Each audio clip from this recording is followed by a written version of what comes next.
샬롬 할렐루야. 요한계시록 5장 6절입니다.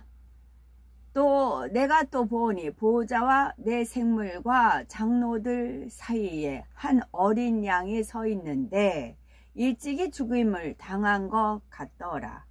그에게 7뿔과 7눈이 있으니 이 눈들은 온 땅에 보내심을 받은 하나님의 7영이더라.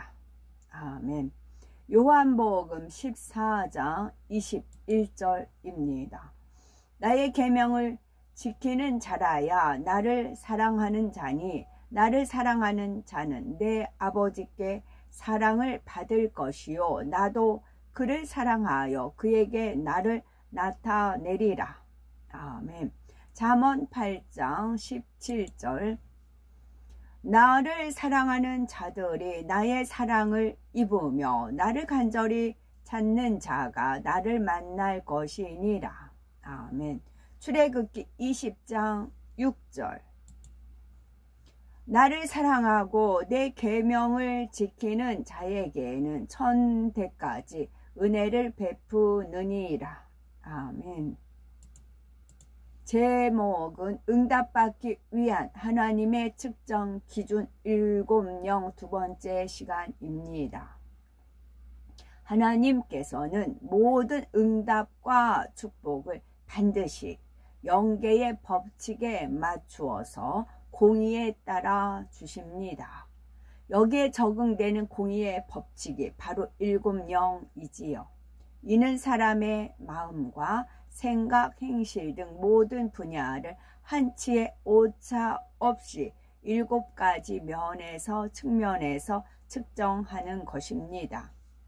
믿음을 측정한다 하였고 기쁨을 측정한다 하였고 기도를 측정한다 하였습니다. 네 번째는 감사를 측정합니다. 참 믿음이 있는 사람은 어떤 상황과 조건 속에서도 중심에서의 감사의 고백이 나옵니다. 지옥에서 영원히 고통받을 영혼이 값없이 주신 주님의 은혜로 영생을 얻었고 천국에 가게 되었으니 중심에서 감사가 나올 수밖에 없지요.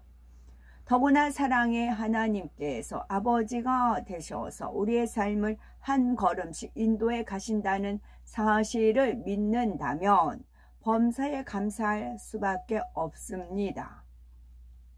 그래서 구원받은 하나님의 자녀라면 특별한 감사의 조건이 없다 해도 범사에 감사할 수 있어야지요. 믿음이 성장할수록 하나님께서는 더 많은 것으로 축복해 주시기 때문에 감사의 조건도 점점 많아집니다.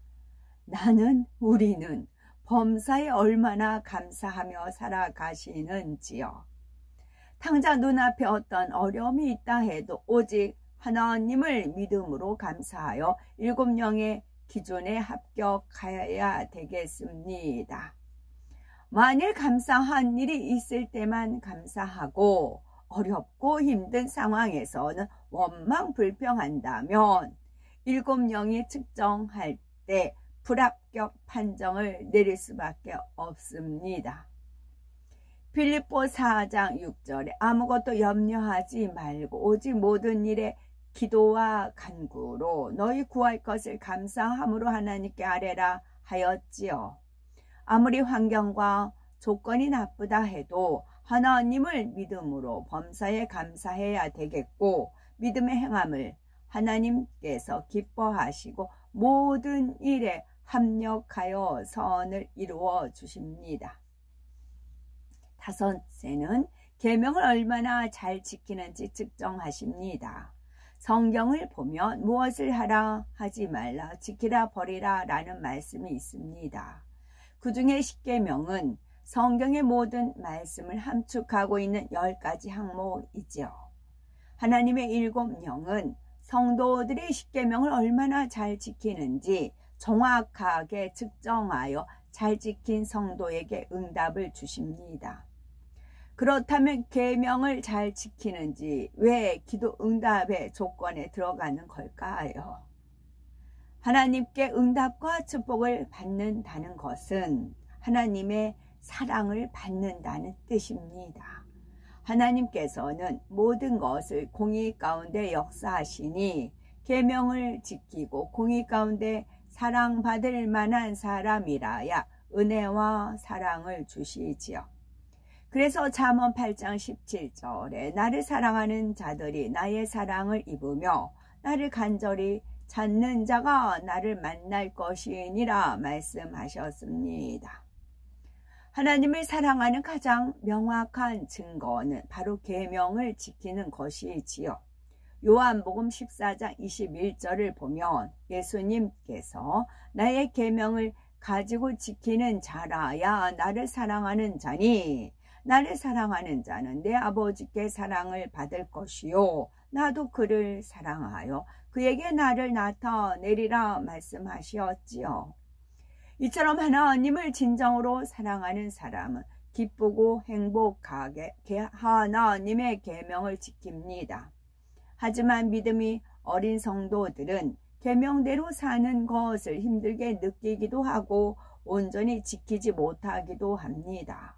그러나 하나님께서는 이들의 모습 그대로를 믿음으로 인정해 주시죠.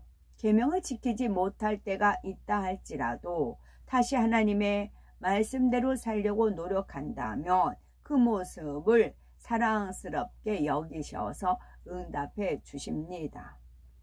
여섯째는 충성을 측정하십니다. 7명은 각 사람에게 맡겨진 직분과 사명을 하나님 앞에서 얼마나 충성되게 감당하는지 측정합니다. 이때 충성은 교회에서 받은 사명뿐만 아니라 가정, 일터에서의 충성을 포함하여 온 집에 충성하는 것을 말하지요.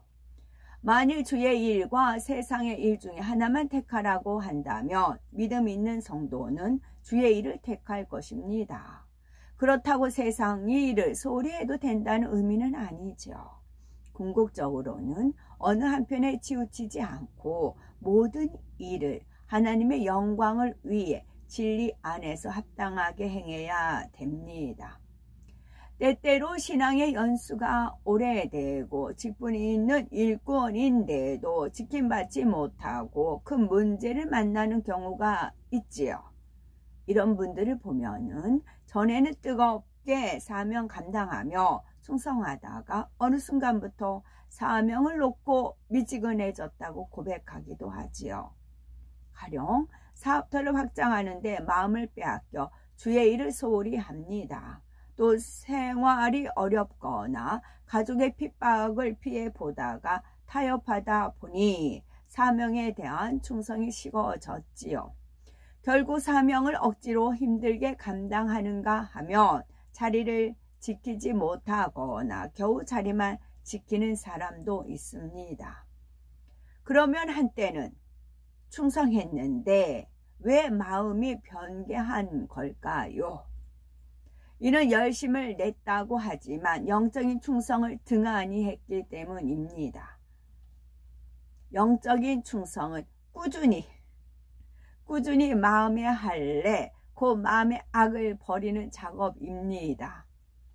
영적인 충성을 한 사람은 사명을 감당하는 충성도 변함없이 해나가며 어떤 어려움이 와도 사명을 놓지 않습니다. 그런데 마음의 할례를 하지 않으면 육적으로 힘든 일이 생길 때 마음에 남아있는 육의 속성, 악의 모양이 발동되어 스스로 마음을 지킬 수 없게 됩니다. 하나님과의 약속을 헌신짝처럼 버리기도 하지요. 그러므로 변함없이 온전한 충성을 하려면 반드시 영적인 충성이 동반되어야 합니다. 마음의 할례입니다. 7째로 사랑을 측정합니다. 여기에서 사랑은 영원히 변치 않는 영적인 사랑이지요. 마음의 할례를 고린도전서 13장 말씀에 비추어 보시면 돼요. 고린도전서 13장의 사랑 말씀에 내 마음을 비추어서 거기에서 합하지 않은 것을 마음의 할례를 해 나가시면 됩니다. 그게 거울이에요. 거울. 고린도전서 13장의 말씀이 거울이에요. 그 거울에 내 마음을 늘 비추시면 됩니다. 그러면 마음의 할례를 꾸준히 할 수가 있어요. 우리가 24시간 이 땅에서 살기 때문에 부딪히는 것들이 있어요. 근데 거기에서 내가 꿋꿋하게 진리를 함께 기뻐하고 불의를 기뻐하지 않는가, 이 마음을 비춰보시면 마음의 할례 할 수가 있습니다. 일곱째로 사랑을 측정합니다. 붕 뜬 구름같이 붕 떠 있는 게 아니에요. 구체적이고 실제적인 것입니다. 일곱째로 사랑을 측정하십니다. 여기에서 사랑은 영원히 변치 않는 영적인 사랑이지요. 또 여호와를 경외하는 것은 악을 미워하는 것이다. 그런 말씀도 있고요. 사랑은 6가지 전체를 온전하게 매는 띠와 같은 역할을 하지요. 곧 믿음, 기쁨, 기도, 감사, 계명 지킴, 충성을 사랑이 하나로 엮어서 온전하게 합니다. 이것은 무슨 뜻일까요? 바로 사랑이 없는 믿음이나 기도, 감사, 충성은 아무 소용이 없다는 것입니다. 그래서 고린도전서 13장 3절에 사랑이 없으면 내게 아무 유익이 없다라고 말씀하신 것이지요. 예를 들어 다른 사람이 잘못되는 것을 보면 기뻐한다면 이 얼마나 악한 마음입니까? 기도할 때도 사랑으로 기도해야 하지요. 사랑 없는 기도는 하나님께 향으로 상달되기 어렵습니다. 사랑 없는 감사도 마찬가지죠. 중심을 보시는 아버지 하나님께서는 물론이요, 사람에게도 감동을 줄 수 없습니다. 하나님의 계명을 지킬 때에도 하나님을 사랑함으로 즐거이 지키는 것이 참이지요. 충성도 사랑하는 마음으로 하기를 하나님께서는 원하십니다. 이처럼 사랑이 다른 6가지를 온전하게 하나로 묶는 역할을 하므로 사랑이 맨 마지막에 나오는 것입니다. 우리의 7영은 우리가 모든 것을 행할 때 얼마나 진실한 사랑의 마음으로 하는지를 두루두루 감찰하십니다. 그러므로 나는 사랑으로 모든 것을 행하여 7영의 측정에 온전히 합격함으로 모든 마음의 소원을 응답받아야 되겠죠. 7영이 측정하는 7가지 항목은 전자제품의 부품에 비유할 수가 있습니다. 그 부품 중에 하나라도 빠지면 스위치를 켜도 작동하지 않지요. 이처럼 7영이 측정하는 7가지 항목 중 어느 한 가지라도 부족하면 기도 응답이 오지 않는다는 사실을 기억해야 됩니다. 그런데 공의와 사랑의 하나님께서는 믿음을 가장 먼저 측정하셔서 각각의 믿음의 분량에 따라 합격 기준을 정하시지요. 그 이유는 무엇일까요?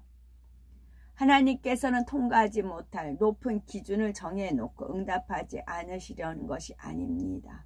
각자의 믿음의 분량을 고려하여 그 수준에 맞게 합격 기준을 정하고 그에 합당하면 응답하시고자 하지요. 하나님께서 7영을 통해 세밀하게 기도 응답의 기준을 정하신 것은 어찌하든 더 많은 응답을 주시기 위함입니다. 따라서 믿음, 기쁨, 기도, 감사, 계명 지킴, 충성, 사랑을 측정하는 7영의 기준에 모두 합격하셔서 기도하는 것마다 응답받고 풍성한 축복을 받아 누리시기 바랍니다. 7가지 측정을 아까 제가 빵 얘기했어요. 단팥빵 90개 만든 거, 그거를 믿음으로 해요. 하나님께서 고맙다 하셔서 그 말씀을 제가 믿으니까 행함으로 나오죠. 그러면 제가 어떻게 하니까 답이 나와요. 하나님 마음이 전달되면 제가 행할 바가 나옵니다. 그래서 믿음이에요. 그 하면서 기뻐요. 막 기쁘고 또 이렇게 만들면서 이제 기도하는 마음으로 하고 또 감사의 마음으로 해요. 계명 지킴. 하나님을 뜻을 받드는 것이 계명이잖아요. 그리고 이제 충성되게 합니다. 마지막에 사랑으로 하나님 사랑 전달이요. 하나님 사랑 전달. 하나님께서도 사랑한다라고 외치시지만 못 듣잖아요. 그러니까 그 전달, 표면에 나타나는 겁니다. 달달하게. 그렇죠. 육적인 사랑과 영적인 사랑이 있습니다. 육적인 사랑은 자기의 유익을 구하며 환경과 조건에 따라 변질하는 사랑입니다. 영적인 사랑은 상대의 유익을 구해주며 어떤 상황에도 변함없고 자신의 생명까지 줄 수 있는 사랑이지요. 나는 상대를 사랑을 했는데 변해요. 거기에 대한 상처는 저는 참 많았거든요. 난 정이 많아서 그런가, 정에 굶주려서 그런가 보다 했어요. 저는 제가 사랑에 굶주리고 정에 굶주려서 그래서 그런가 보다 라고 많이 한탄을 하며 그런 이제 삶을 살았죠. 여자 팔자, 뒤움박 팔자라는 식으로 살았습니다. 근데 이 말씀을 접하니까 그게 아니에요. 말씀을 접하니까 육적인 사랑과 영적인 사랑이 이제 구분이 되고 내 마음이 변하지 않는 사랑, 그건 하나님과의 사랑만이 그렇게 된다는 것을 아는 거죠. 그래서 내가 누구를 사랑을 줬다 할지라도 육은 변해. 그런데 그 사람이 영으로 변화되면 그 사람 마음이 안 변해. 그럼 그게 영원한 겁니다. 그래서 각자의 몫입니다. 누구 탓할 게 하나도 없어요. 영적인 사랑과 육적인 사랑은 고린도전서 13장의 사랑이 있죠. 그 말씀 한 절 한 절을 내가 기도하면서 눈물 뿌리면서 읽으면 그것이 내 사랑이 돼요. 내 영적인 사랑이라 안 변해요. 변할 수가 없어요. 하나님의 말씀이 내 안에 심어졌고 그것이 열매를 연그렸고 성령으로 영을 낳았기 때문에 안 변합니다. 변하게 하는 거는 마음의 할례를 안 해서 그래요. 변하게 하는 성분을 버려야 되는 것입니다. 아멘.